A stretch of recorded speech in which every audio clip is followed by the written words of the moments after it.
Bonjour les filles, c'est Aurore. Aujourd'hui, j'ai envie de vous apprendre l'épilation du sucre. C'est une super technique à introduire dans votre institut. Je vais faire la démo ici maintenant d'une petite zone et puis d'une grande zone. Pourquoi c'est une super technique?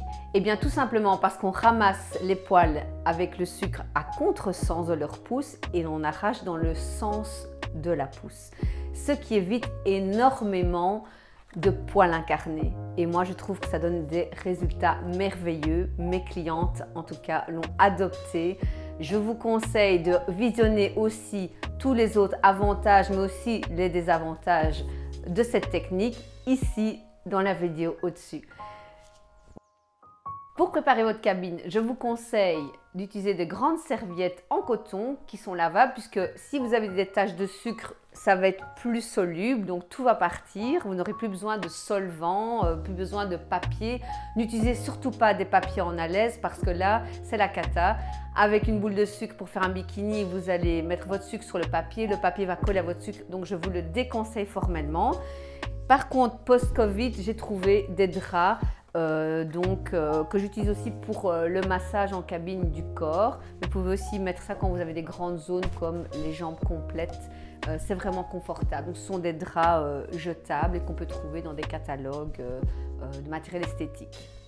Pour tout ce qui est accessoires, vous avez pour prélever le sucre une spatule. Ce qui est important, c'est qu'elle soit en plastique. Vous pouvez prendre des spatules en bois. Le problème, c'est que vous allez gaspiller et jeter. Donc, une belle spatule en plastique. Et pour les petites zones, par contre, pour l'application, une petite spatule en bois pour être un peu plus précis. Alors, au niveau de la préparation de la peau, vous aurez besoin d'un gel antiseptique et des cotons pour enlever à contresens. Vous allez ramasser donc les poils à contresens pour vraiment bien désinfecter la peau. C'est hyper important, la dégraisser. Ensuite, vous aurez besoin de l'argile. Donc, n'utilisez absolument pas de talc comme les talcs pré-épilatoires. Ça ne sert à rien parce que ce talc ne va absolument pas absorber la sueur. Et le sucre déteste l'eau, il est hydrosoluble. Donc, si vous faites une épilation avec du talc, ça va être une catastrophe. Surtout pour les aisselles et le bikini. Donc, l'argile, c'est 100% naturel et ça va avec le sucre puisque c'est 100% naturel. Donc, c'est vraiment très important ce passage au niveau de la préparation. N'hésitez pas non plus à repoudrer avec l'argile la zone épilée parce que la cliente, elle va transpirer. Donc, je vous assure, ce sont des conseils qu'il faut vraiment appliquer à la lettre, sinon vous allez avoir des petits couacs. Alors ensuite, pour le post-épilatoire, vous avez évidemment une crème post-épilatoire dans la gamme du sucre, mais vous pouvez aussi insérer d'autres produits beaucoup plus qualitatifs comme une huile cicatrisante pour les gens qui font beaucoup de poils incarnés. C'est une huile neutre aussi qui est naturelle. Et il y a également, donc je l'adore, 100% naturel aussi, le baume Cica Botanique avec des huiles essentielles. Donc ça, ce sera à vous de voir en cabine au niveau des problèmes cutanés ce qui va se passer. Donc ça, c'est vous la professionnelle. Et alors mon petit plus, mon petit truc à moi, ce sont mes super lunettes pour bien voir. Donc ce sont des lunettes avec différentes dioptries. Et donc ça, c'est vraiment pour venir chercher les tout derniers poils avec votre petite pince. Voilà, j'adore ce produit également et voilà, je vous donne toutes mes astuces pour que vous puissiez vraiment pratiquer cette technique en toute liberté et joie.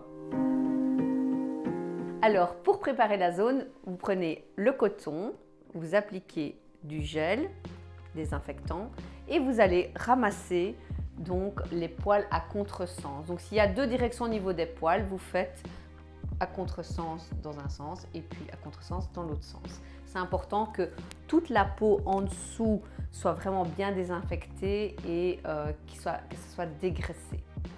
Ensuite, vous prendrez l'argile, vous le mettez sur le coton, hop.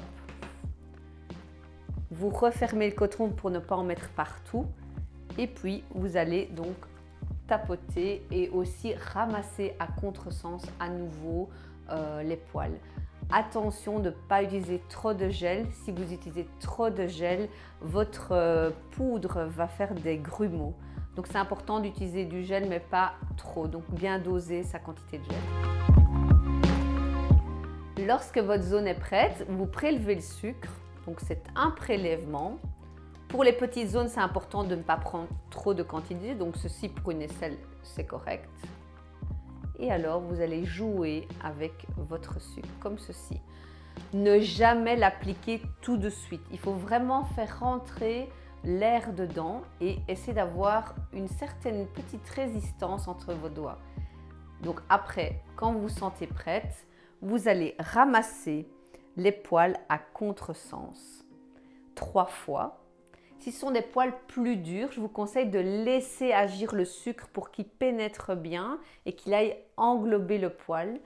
Lorsque vous aurez donc laissé le sucre agir, vous replantez vos doigts dedans et vous arrachez dans le sens de la pousse du poil. Il se peut que vous deviez repasser et c'est tout à fait normal. Tout dépend de la qualité du poil et si la cliente est régulière ou pas. Si vous rencontrez des difficultés avec la texture, parce qu'il y a plusieurs textures de sucre, si celle-ci est trop souple, vous pourrez rajouter une pâte plus dure pour fortifier l'arrachage. Donc ça, c'est très important de jouer avec les différents sucres. Donc il y a des pâtes dures et des pâtes molles. Les pâtes molles et fluides, c'est pour les grandes zones, mais pour les petites zones, vous devrez peut-être mixer parfois selon la dureté du poil. Et ça, c'est, je vais dire, en cabine que vous allez décider ce que vous allez faire. Alors, ma petite astuce en plus, c'est lorsque vous travaillez avec le sucre pour une petite zone, vous utilisez normalement 2 ou 3 doigts. Et alors, quand vous avez des poils rebelles, vous détachez un seul doigt et vous pourrez faire votre propre pince à épiler. Parce que la pince à épiler, c'est pas très fun pour la cliente. Et donc, avec le sucre, avec un seul doigt, vous pourrez aller chercher le petit poil rebelle. Alors les filles, pour les grandes zones, un conseil, travaillez directement avec deux cotons. Vous mettez votre gel, un peu plus de gel quand même, ce sont des grandes zones par rapport aux petites. Vous frottez et vous allez travailler avec vos 2 mains systématiquement et parallèlement. Comme ça, vous allez gagner du temps, parce que ça, c'est important de gagner du temps. Ensuite, vous prendrez donc l'argile, aussi avec du coton. Bien les frotter l'un contre l'autre pour en mettre partout. Et alors, vous allez également l'appliquer à 2 mains. Et ce qui est important, ramasser donc le poil vers elle. Donc on va à contresens de la pousse. C'est hyper important, que ce soit pour la préparation avec le gel désinfectant ou la poudre d'argile. Le prélèvement du sucre va peut-être se faire en plusieurs fois parce que vous allez avoir besoin de plus de matière. Ce qui est très important de nouveau, c'est de bien travailler votre sucre avant de l'appliquer. Donc on fait rentrer l'oxygène dedans, donc on va voir les petites bulles d'air pour avoir cette sensation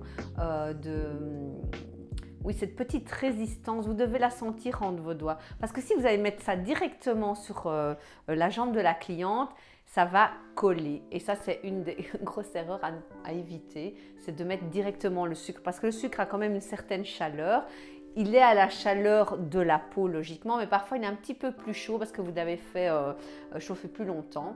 Là, on voit vraiment bien les petites bulles de sucre. Et là, je sais, les petites bulles d'air dans le sucre. Et là, je sais que je vais pouvoir appliquer donc mon sucre sur la jambe et faire mon épilation.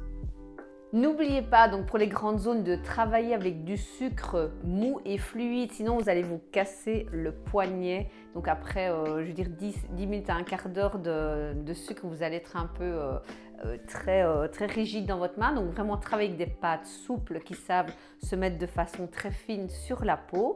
Et alors la petite astuce, c'est que vous pouvez appliquer le sucre, le laisser agir sur la première jambe et déjà appliquer l'autre bande sur l'autre jambe. Ça va permettre au sucre de descendre dans la peau, d'englober donc le poil et vous allez avoir plus de réussite au niveau de l'arrachage parce que le sucre aura eu le temps de rentrer dans la peau. Parfois, certains poils sont très duveteux, donc il faut un petit peu du temps pour qu'ils soient empaquetés. Idem pour les poils durs, ils ont besoin d'absorber ce sucre pendant un certain temps pour être enlevé.